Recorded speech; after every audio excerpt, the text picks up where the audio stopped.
السلام عليكم. يا هلا والله ومرحبا الجميع.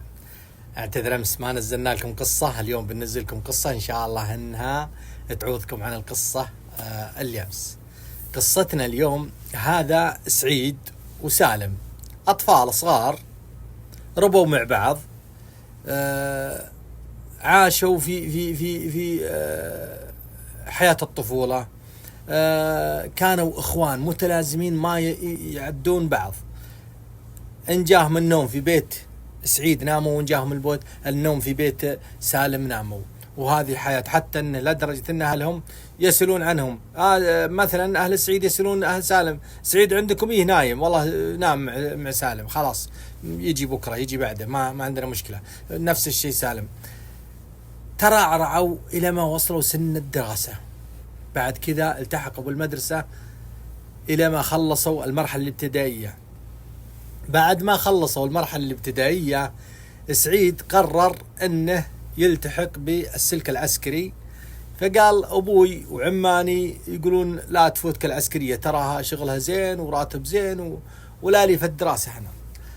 بالنسبة لسالم قال لا، انا راح اكمل دراستي، لكن ما راح اكمل في المنطقة هذه لان ما عنده المرحلة المتوسطة والثانوية، فبكمل في منطقة قريبة منهم او قرية قريبة من قريتهم.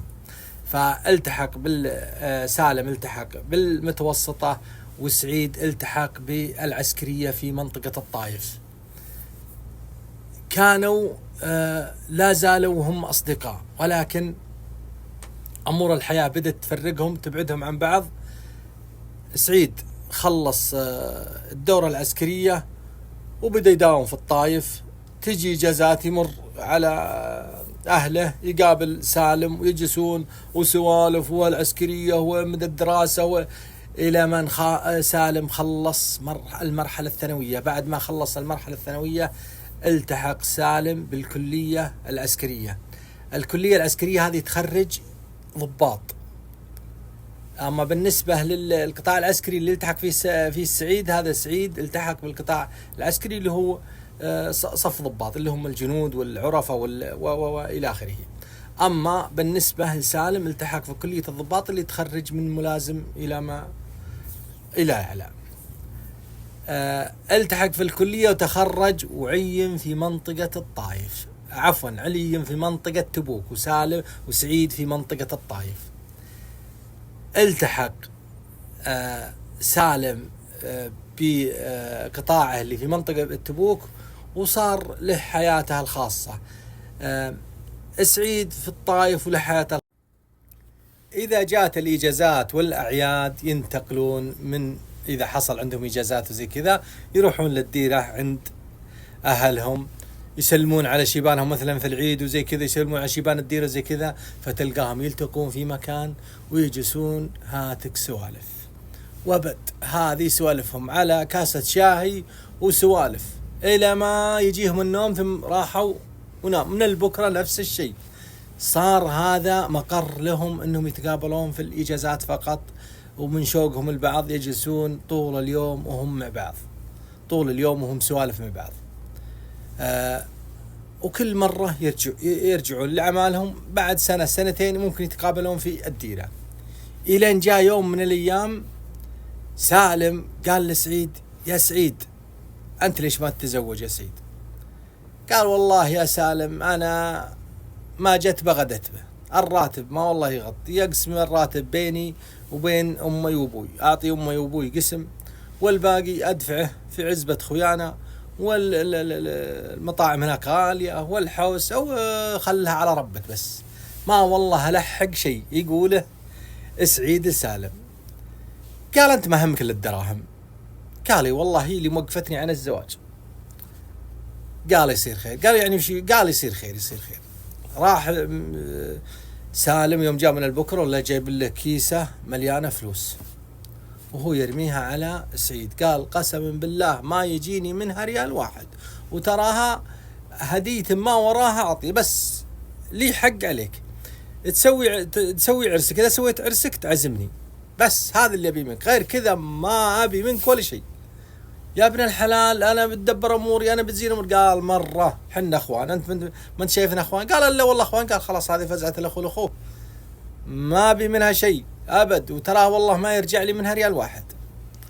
قال جمل الله حالك وكثر الله خيرك وعز الله إنك الصديق اللي ما مثله. راح سعيد وخطب ودبر أموره خلال شهرين، ولأنه مسوي عرسه عزم رفيزه، تم الزواج وأخذ أهله وراح للطائف. أما سالم فلا زال في تبوك ولا زال عزوبي ما تزوج. سعيد أول سنة جاله بنت، ثاني سنة جاله ولد وجاله بنت جاله ذرية. بعد سنة أو سنتين سعيد مسك سالم وقال له يا سالم أنت ليش ما تتجوز؟ ترى الزواج والله العظيم استقرار وحياة. قال يا ابن الحلال أنا ضابط وعندي دور. يقول سالم أنا ضابط وعندي دورات وعندي أفراد وعندي مدري شلون، عندي شغلات والله العظيم ما تخليني أقدر. قال يا ابن الحلال ناس تزوجت، ضباط تزوجوا وأفراد تزوجوا وموظفين تزوجوا، كل الناس تتزوج. ترى الزواج استقرار يا سالم. قال منه وصلها مع سالم، لأن قال سالم الله يرحم والدينك فك الموضوع هذا. قال والله ماني فاكك من الموضوع لأن أعرف وش السبب اللي ما يخليك تتزوج. راحوا بعد تقريبا سنة تقابلوا مرة ثانية، وقعد يزن عليه سعيد يزن على سالم. قال يا ابن الحلال، قال والله العظيم ما أفكك لين تعلمني إيش سبب أنك ما تتزوج. قال لا قلت لك السبب تفكني منك؟ قال لي والله فكك مني. لا قلت لك السبب فكيتك مني. قال السبب طال عمرك تعرف فلانة؟ قال لي يعرفها. قال هذه من فتحت عيوني على الدنيا وأنا أحب هالبنت هذه. وتذكر يوم تجي قبل عرسك يوم أعطيك الفلوس، قال أنا جيت هاك السنة على إني بخطبها وجايب معي الفلوس، ويوم جيت سألت أمي وأبوي وشلونكم وش علوم الربع وش الأخبار وش قال والله كل شيء تمام، لكن فلانة تراها انخطبت وبتتزوج بعد العيد. يقول يوم انصكت الدنيا في وجهي ما عاد أشوف ولا شيء، خلاص كرهت الزواج وكرهت كل شيء، وصار ما عاد انسدت نفسي عن كل شيء، لا زواج ولا غيره. ويوم انك ردتك فلوس وانا اعطيك اياها، قلت خل رفيزي يستفيد منها بدل ما هي جالسه كذا. قال يا ابن الحلال ترى فلانة عندها جيش ورعان ايش كثرهم، وش اسمه، والحياة ما هي متوقفة عليها.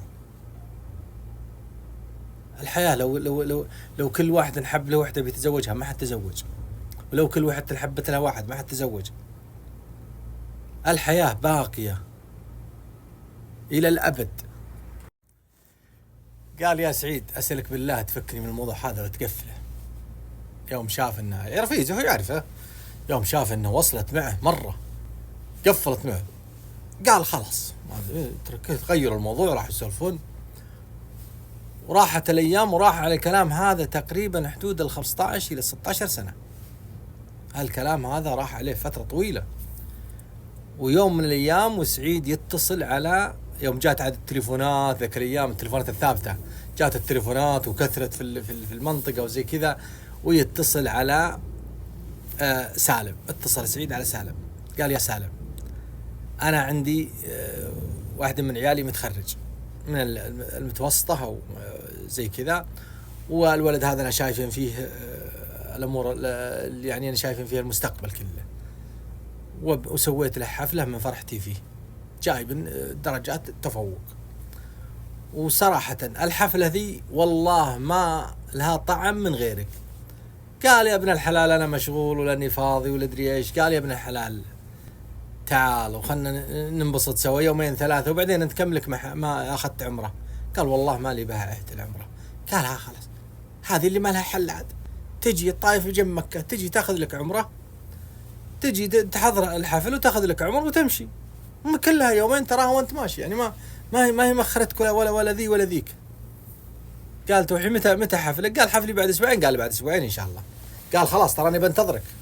قال ابد خلاص تم. المهم بعد اسبوعين ويسوي سعيد سووا حفلة ويوم جاء سالم ودخل ولا والله هناك المجلس مليان مصطك، واللي في الزاوية هناك رجال شيخ كبير ومعه ايش يسمونه الدفتر هذا حق العقود حق عقود الأنكحة، واللي والله جالسين بالزاوية وهذا جالسين وهذا. دارت القهوة ورفعوا يدينهم القهوة، أول دور القهوة ودار بالعود. المهم قال اسمعوا يا الربع، وهو يقف من هو سعيد قال اسمعوا يا الربع، والله يا سالم بيض الله وجهك وجمل الله حالك، والله ما الحق جزاك ولا الحق معروفك مهما كان، لأنك وقفت معي وقفات ما يقفها الأخو مع أخوه، وأنت والله إني ما عدك إلا أخو. قال يا سعيد خلنا من الكلام هذا، اجلس خلنا نسولف وخلنا ناخذ علومكم وناخذ سوالفكم وناخذ، اتركنا من الكلام هذا. قال لسه ما كملت، أنا والله لو بغيت أجازيك يا سالم والله ما ألحق جزاك،